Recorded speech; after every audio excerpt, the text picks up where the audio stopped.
네, 들어오세요.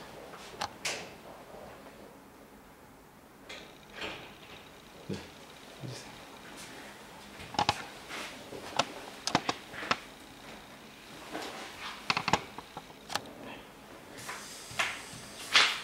박종상 씨 네. 맞죠? 네. 자기소개 한번 하시죠. 뭐 다 읽지 못해서. 네. 겸사겸사해서. 네. 네. 제가 1분 동안 자기소개를 준비했는데 네. 노래를 준비했습니다. 우선 네. 그 노래가 저를 소개하는데 가장 기억에 남지 않을까 해서 그냥 진짜 면접 보는 것처럼 네. 부여 설명하지 말고 그냥 하세요. 네. 괜찮습니다. 네. 저 높이 솟은 산이 되기보다 여기 오름직한 동산이 되길 내가 아는 길만 비추기보다는 누군가의 길을 비춰준다면 저는 높은 산이 되기보다 오름직한 동산이 되길 바라는 사람입니다. 높은 산을 오르는 사람에 대해서 최고의 자격과 최고의 권위를 주지만 우리 근처에 있는 동산은 많은 사람에게 기쁨과 많은 사람에게 즐거움을 줍니다. 하지만 저는 그냥 낮은 동산이 아니라 그 사람이 높은 산으로 올라가기 위한 단계별로의 동산이 되기 원합니다. 100m, 200m, 때로는 1000m, 또 8000m를 도전하기 위한 어떤 사람이 있다면 그 과정 속에서 함께 할 수 있는 그런 동산이 되고 싶은 사람입니다. 높은 산보다 동산이 되고 싶다. 네. 좋습니다.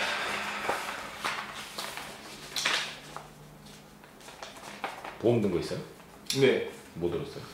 저 어머니가 드신 건데 보험, 저 연금보험을 하나 들었습니다. 어느 회사에? 삼성생명에는 연금보험을 들었고 다른 보험이 있긴 있는데 어느 회사는 모르겠는데 제 실손보상 네. 보험을 들었습니다. 본인 몸을 담보로 하는 실손보상을 들고 있는데 어느 회사인지 모르면 좀 제가 어려서부터 들어갔고 네. 제가 자주 다쳐서 보험회사 입사하려면 관심 좀 가져야죠. 그죠? 네. 궁금하지 않아요? 보험 상품을 만들어서 사람들에게 판매를 하고 그 사람들이 가입을 한다는 것은 그 사람들이 필요하다고 느껴서 가입을 하고 네. 뭔가 유익함이 있어야 되는데 실제 쓰고 있는 사람은 그게 유익한지 어떤지 그게 관심이 없다. 만든 사람 입장에서 어떨 것 같아요? 마음이? 저는 너무 유익해서 모르는 경우였던 것 같습니다. 제가 어려서부터 어느 보험회사가 중요한 게 아니라 제가 가입해 있던 보험으로 인해서 어렸을 때 자주 다쳤던 보험금이 매번 나오니까 너무나도 가까워서 그냥 무신경 했던 매번 것 돈을 같습니다. 주는 회사 이름을 모르네. 그렇구나. 알겠습니다. 많은 직업 중에 왜 계리사를 해야겠다라고 마음먹었어요? 제가 군대에 있을 때 보험과 관련해서 그러니까 제가 수송부에 있었습니다. 수송부에서 자동차에 관해서 보험을 등록하고 또 해지하고 그런 역할을 맡았었는데 군대에 전역을 하고 제가 어느 장르에서 어떤 일을 해야 내가 가지고 있는 재능을 발휘할 수 있을까, 그래서 많은 자격증을 보고 봤을 때 우선 저는 수학의 장점이 있어서 수학이 많이 비중을 차지하는 그런 자격증을 봤는데 네. 그 중에서 보험이라는 것을 접하고 또 보험이란 자격증을 봤을 때 보험 계리사라는 자격증을 봤습니다. 근데 보험 계리사라는 자격증이 수리와 많이 접목돼 있고 또 그 자격증을 통해서 좀 제 재능을 많이 발휘할 수 있을 것 같아서 그 자격증을 준비했고 또 보험회사에 지원했습니다. 어떤 보험 계리사가 되고 싶어요? 저는 연금 쪽 보험 계리사가 되고 싶습니다. 지금 퇴직연금도 있고 생명연금도 있는데 이제 퇴직연금이라는 게 이제 의무 도입이 되는 시점인데 퇴직연금이라고 해서 모든 계리사가 다 잘 알고 있다고 잘 알고 있는 상태가 아니라고 들었습니다. 네. 그래서 저는 퇴직연금 계리사 쪽으로 공부해서 좀 더 구체적인 퇴직연금의 전문가가 되고 싶었어요. 향후 이루고 싶은 꿈이 뭐예요? 꿈을 말씀하시는 건지 그 비전을 직업적인 꿈을 말씀하시는 겁니까? 둘 다. 그럼 직업적인 꿈은 저는 선임계리사가 목표입니다. 선임계리사. 네. 네. 선임계리사가 목표이고 그리고 제 비전은 청소년 애들에게 희망을 주는 일을 하고 싶습니다. 무슨 관계가 있죠? 제가 어려서부터 하고 싶었던 직업이 제가 가르치는 것을 잘해서 교사를 꿈꿨습니다. 교사를 꿈꿨는데 제가 학업 성적으로 인해 또 이제 고민했던 것 중에 제가 가르치려고 했던 것은 애들에게 인성과 교육인데 사회 제도를 봤을 때 인성을 가르칠 수 없다라고 제가 판단했습니다. 그래서 인성이 아닌 그냥 교육망을 가르치는 거라면 저는 교사의 꿈을 접는 게 낫다고 생각했고 그 이후 계리사를 준비하면서 또 아이들에게 좋은 영향력을 끼치는 게 제 간절한 소망이었기 때문에 계리사를 통해서 청소년들이 좀 더 밝고 또 유쾌한 애들로 컸으면 하는 게 제 소망입니다. 교육자가 되는 것보다 계리사가 나은가요? 제 재능을 봤을 때는 가르치는 것도 있지만 또 이제 수리적인 면에서도 재능을 갖고 있다고 생각합니다. 네. 가르치는 것은 누구나 가르칠 수 있지만 저는 학교에서 인성을 가르치는 것을 목표로 준비했었기 때문에 지금 교육 제도상 인성을 가르치는 게 너무나도 힘들다고 생각했습니다. 그래서 계리사를 통해서 제가 갖고 있는 재능을 더욱 발휘하는 것이 또 제가 살면서 더 나은 영향력을 끼칠 거라 생각합니다. 그래요. 외향적인 성격이 되기를 소망해서 3년 동안 성격을 바꾸기 위해 꾸준히 노력했는데 뭘 하셨죠? 제가 초등학교 때 너무나도 내성적이어서 부모님이 이사를 하려고 했는데 이사를 하면 적응을 못할까봐 제가 어머니한테 사정을 했습니다. 이사 가지 않고 이곳에 10년을 있었는데도 친구가 없는데 제가 친구가 있을 때까지만 이곳에 있었으면 좋겠다. 근데 중학교에 갔는데 제가 너무나도 닮고 싶었던 친구가 있었습니다. 네. 그래서 그 친구를 보니까 제가 하지 못했던 자신 있게 자신의 의견을 얘기한다든가 또 혹은 길을 물어볼 때 있어서 망설임 없이 자기 부족함을 인정하고 다른 사람한테 물어보곤 했습니다. 그래서 저는 그 아이랑 같은 반이었기 때문에 그 아이가 하루에 한 3개 질문을 하면 저도 용기를 내서 저에게는 용기였습니다. 그때가 용기를 내서 3개 질문을 했고 또 그 아이가 친구들에게 어떤 영향력을 끼칠까 봤을 때 그때 웃음이 있는 아이 그리고 개그 코드가 되게 활발한 잘 웃길 줄 아는 아이가 친구들이 너무나 많았습니다. 그래서 저도 그때 프로그램 이제 개그 콘서트가 이제 막 시작할 때였는데 그런 프로그램들도 매일 보고 이제 또 개그 프로그램뿐만 아니라 그 친구가 어느 상황에서 어떤 멘트로 어떻게 웃기는가 그래서 그런 거에 상황이 접했을 때 저도 친구들에게 그런 상황으로 이었을 때 그런 멘트를 해보았더니 애들이 처음에는 웃지 않더라고요.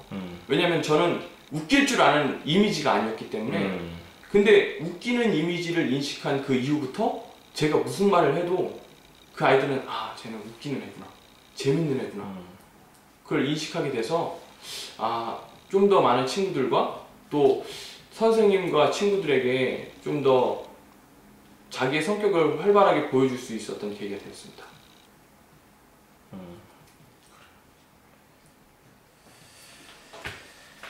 그랬군요. 계리사 한 번에 붙었어요? 아닙니다. 그럼 저는 1차를 보고 2차를 2번 떨어지고 그 다음에 동차로 붙었습니다. 왜 한 번에 못 보지? 첫 번째 해는 학업에 열중하면서 1차를 붙을 생각으로 1차를 우선 보았습니다. 네. 1차를 붙고 학업에 충실하고 그 해 2차는 준비를 못해서 네. 아예 그냥 시험만 보고 준비를 안 했고 그 다음에 휴학을 하고 2차를 준비했습니다. 휴학을 하고 2차를 준비했는데 열심히 한다고 열심히 했지만 결과는 이제 떨어지는 결과가 나왔습니다. 같습니다.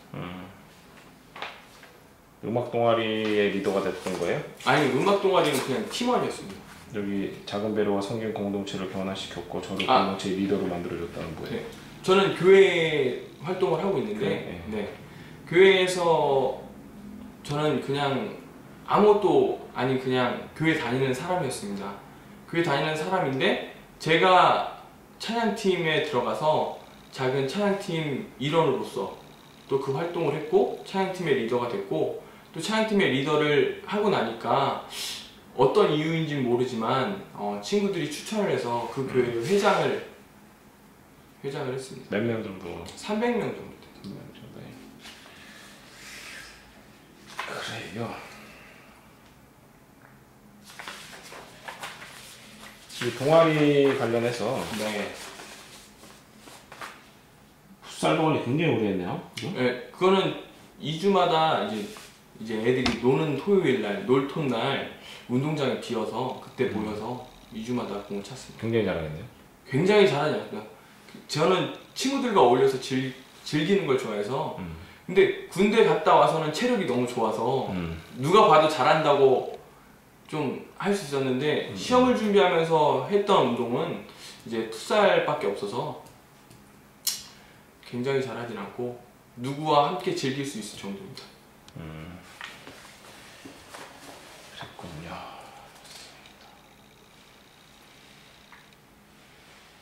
풋살은 체육까지 하고 계시고 취미 특기 참 많네요. 축구, 야구, 탁구, 볼링 등 구기 종목, 첼로, 노래 부르기.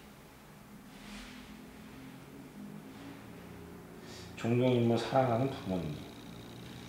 네. 성실한 아버지, 어머니 리더적인 삶을 갖고 싶다. 좀 특징적으로 제가 이해할 수 있게 어떤 점이 존경스럽다는 건지. 저희 아버지는 그냥 어렸을 때 그러니까 삼라산업이라는 기업에 계셨는데 그냥 사원이셨습니다. 그곳에서 일하고 계셨는데 아버지의 삶을 보면 제가 좀 안타까운 게 그냥 대기업이나 어떤 회사를 보면 주 5일과 주 6일을 근무하고 하루를 쉬는데 아버지는 휴일이 전혀 있으시지 않았습니다. 근데 그 삶을 보면 너무나도 자식으로서 안타깝지만 저희랑 놀아주지 않고 그런 것도 좀 서운하기도 하지만 아버지 일에 최선을 다하고 그렇게 삶을 돌아봤을 때 지금의 아버지는 그 기업의 지금 대표를 하고 있는데 그 전에 분이 사업을 물려주셨다고 들었습니다. 그 작은 성실함으로 인해서 기업을 물려받을 정도면 아버지가 그 분야에서는 진짜 누가 뭐라고 해도 성실하게끔 자기 일을 하셨구나. 그리고 아버지는 말씀이 없으셔서 제가 직접 체감하기보다는 그냥 간접적으로 느끼는 스타일이라 아버지 공장에 한번 놀러 갔을 때 아버지가 하는 일이 20살이었던 제가 20살 때 갔는데 제가 하기에도 너무나도 힘든 일이었습니다. 10kg, 20kg 되는 무게 그거를 하루에 밥 먹듯이 날르셨고 20년 동안 하셨는데 집에 와서 힘들다라고 그리고 자식이 걱정할 거를 생각해서 걱정하게끔 하시지도 않고 가장으로서의 역할과 또 직장에서의 역할을 성실히 하시는 걸 보고 제가 닮고 싶었고 어머니는 교회에서 봉사하고 계시는데 유치부라는 부서에 한 100명 정도 됩니다. 그런 부서에 유치부장을 하고 있습니다. 근데 어머니를 보았을 때 진짜 사랑이 있는 분은 사람이 꼬이는구나. 진짜 사랑으로 사람을 타이르면 그 사람들이 그 부서에 나가서도 그곳에서도 어머니를 생각하고 연락을 하고 또 그 사람을 품을 수 있구나. 그걸 많이 보았습니다. 진짜 어디를 가서도 혼을 내더라도 화는 내면 안 되지만 혼을 낼 때 진정한 사랑이 있으면 사람과 사람끼리의 좀 더 아름답게 좀 성장하지 않나. 그리고 어머니께서 좀 뭐랄까 무작정적인 권위 그런 스타일이 아니라 먼저 가셔서 준비하시고 또 늦게까지 걱정하시고 시작과 끝을 책임지시는 것을 보면서 리더는 남들보다 더 많이 걱정하니까 리더고, 아 리더는 남들보다 더 많이 준비하니까 리더구나. 근데 리더라 그래서 남한테 맡기고 자기만 쉬는 것이 아니라 진짜 섬길 줄 아는, 작은 일에도 맡기고 섬길 줄 아는 리더가 진정한 리더구나 하며 그 부분을 너무 담고 싶었습니다. 최근에 읽었던 책? 저는 삼국지를 자주 반복해서 읽습니다. 삼국지 말고 읽은 책? 최근에 읽은 책, 나쁜 사마리아인이라는 경제 관련된 책이네요. 네. 그 근데 책을 그 저한테 좀 간단하게. 네. 네. 나쁜 사마리아인이라는 책을 읽었을 때, 근데 제가 읽으면서도 얘 중심적으로 있었는데, 경제 상황이 이런 상황에서는 뭐 안 좋았던 상황에서는 그냥 해설적인 내용이었습니다. 근데 제가 사회적인 현상을 직접 접하지 않으니까 너무나도 읽는 게 어려웠습니다. 그래서 제가 책을 사놓고 그냥 어려웠어요? 네. 저한테는 어려웠습니다. 그래갖고 단순히 공부만, 학업을 위한 경제적 지식과 그냥 실상생활에서 일어나는 그 경제적 지식은 아직 내가 좀 부족한가 보다. 그러면서 그래갖고 그 책에 대해서는 잘 이해하지 못했습니다. 누가 쓴 책입니까? 그냥 베스트셀러라서 제가 올라가고 봤거든요. 책 쓴 사람 몰라요? 네. 그 사람이 유명해서 많이 팔리는 책인데. 그래갖고 책 읽어야 되겠다 생각하고 그냥. 알겠습니다. 네. 그러면 영화는요? 영화. 네, 재미있게 본 영화. 그러니까 인생을 통틀어서 네. 참 재밌게 봤다는 영화를 저한테 제가 보고 싶게끔 얘기를 한번 해요. 저는 태극기를 휘날리며라는 영화를 봤습니다. 그 영화는 남과 북이 분열된 현실에 대해서 얘기한 영화였는데 무엇보다도 형제가 두터운 영화였습니다. 우리 60년대, 70년대 또 뿐만 아니라 제 나이 또래만 해도 형제들이 많은데 그 영화를 보면서 장남으로서의 책임과 또 동생으로서의 생각을 좀 읽을 수 있었습니다.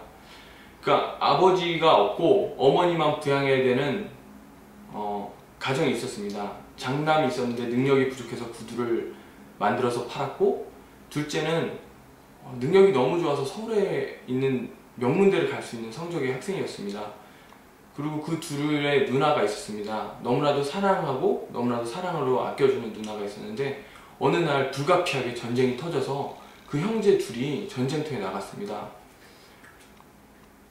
근데 그 두 형제가 전쟁터에서 죽으면 이제 부모님과 누나를 부양할 수 없기에 큰 형은 어떻게든 동생을 살려서 부모님 곁으로 보내야 되겠다 생각을 하고, 내가 어떻게 하면 동생을 보낼 수 있냐고 이렇게 상부에 물어보고, 태국 무공훈장을 받으면 내가 동생을 보내주겠다. 그래서 그 형은 진짜 너무나도 목숨을 아까워하지 않고 전쟁터에 나가서 무공훈장만 바라봤습니다. 근데 그 동생은 형이 너무나도 마음이 아팠습니다. 왜 죽으러 먼저 나가는지, 왜 죽으려고, 자기랑 같이 살아야 되는데 왜 죽으려고 형이 먼저 전쟁터에 제일 앞에 나서는지 그 마음을 이해 못하고, 단순히 형이 전쟁터 앞에 나가면 형과 대립적인 상황으로 내가 그럼 전쟁터에 대신 나가겠다. 형 마음을 이해 못해주는 그 동생과, 또 형이 너무 동생을 생각해서 하는 행동인데 서로의 대화와 서로의 상황이 너무나 달라서 두 형제의 가슴 아픈 우정을 느낄 수 있었고, 결국에 형이 태국 무공훈장을 받습니다. 형은 너무나도 기쁜 나머지 동생에게 달려가서 나 받아서 너 갈 수 있다. 근데 동생은 이미 마음이 바뀌었습니다. 형이 왜 전쟁터에 나가서 죽으려고 그랬는지 그게 너무나도 서운해서 형이 갖고 온 무공훈장 따위는 나에겐 필요 없다. 나에겐 형 따윈 필요 없다. 그리고 끝까지 형의 마음을 몰라주었습니다. 근데 그런 과정을 거치면서 그 형제는 더욱 분열해 갔고, 결국 태국 무공 훈장을 갖고 있었지만 동생은 집으로 돌려보내지 못했습니다. 그 사이에 전쟁 상황이 변해서 동생과 형은 그러니까 나뉘게, 이렇게 흩어지게 됐고. 거기까지 하죠. 네. 알겠습니다. 왜 꼭 삼성생명에 입사하셨고요? 저 처음에 보험 계리사라는 자격증을 준비하면서 보험 보험 CF에 대해서 되게 많이 보았습니다. 네. 보험 CF를 유심히 보니까 삼성생명이라는 CF가 너무나도 인상 깊었던 게, 옛날에 힘내요 대한민국이라는 CF가 있었습니다. 월드컵을 겨냥해서. 네. 그래서 김혜수랑 이제 가수 B가 같이 나와서 안녕하세요 대한민국 그렇게 소개하는 부분이 있었는데, 저는 그냥 단순히 힘내라는 의미만 그렇게 보여줬다면 삼성생명의 마음이 혹하지 않았을 겁니다. 네. 근데 아이들 편이 있었는데 안녕하세요, 그러니까 아이들이 안녕 못해요, 바쁘고 힘들어요, 놀고 싶어요. 알겠습니다. 네. 끝까지. 네. 왜 수많은 계리사 중에 네. 우리 이번에 박종상 씨, 네. 박종상 씨를 삼성생명에 뽑아야 되죠? 저는 삼성생명에 적합한 인재라고 생각합니다. 삼성생명은 앞으로 우수한 인재를 양육하여 이제 육성해서 국내뿐만 아니라 세계화 시장으로 나갈 거라고 생각합니다. 저는 양육될 준비가 되어 있습니다. 보험 계리 학과라는 학과를 통해서 생명보험에 대해서 대학원에 있는 수업까지도 청강에 가면서 들었고, 또 SOA라는 시험을 준비하고 있습니다. 삼성생명이 글로벌 하나가 되려면 물론 글로벌한 인재가 된다고 생각해서 SOA와 또 많은 것을 준비하려고 합니다. 그리고 제가 가진 장점은 끈기와 도전이라고 생각합니다. 앞서가는 회사는 많은 도전이 있다고 생각합니다. 그 도전에 두려워하지 않고 자기가 할 수 있는 그 모든 것을 발휘할 수 있게끔 노력할 수 있고, 또 무엇보다도 도전을 하면 마무리가 되게 중요하다고 생각합니다. 끈기를 갖고 계리사 시험에 준비했듯이 이 회사가 좀 더 나은 방향으로 또 좋은 상품과 좋은 결과가 있도록 끈기 있게 도전할 자신 있습니다. 알겠습니다. 수고하셨습니다. 나가시죠. 감사합니다. 진짜처럼 나가세요. 수고하셨습니다. 네.